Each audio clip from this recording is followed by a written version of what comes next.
First, we will open the trunk.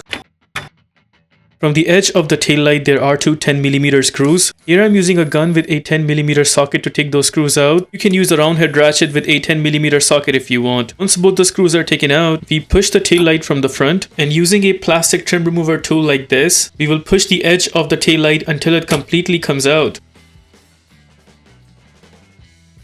Right there is the main plug that we need to take out. It has a tab right there, so all you have to do is just press that tab and then pull the plug outwards. I'll use a screwdriver like this to push that tab because punching in the fingers wouldn't work since the space is quite tight. We'll use the screwdriver to push that tab and then pull the plug outwards.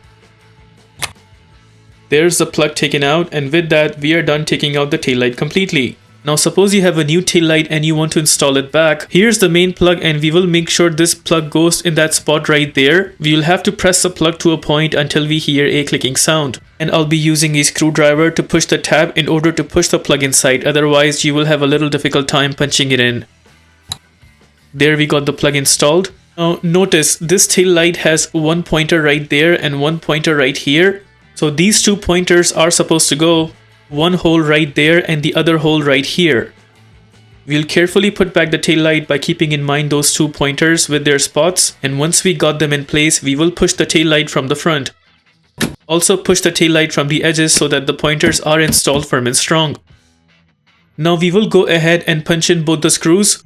This time I will be tightening the screws back with a wrench, an extension and a 10mm socket. Tightening with the gun sometimes end up breaking the tabs, and we are trying to avoid that here. The bottom screw is tight, we'll tighten the top screw as well.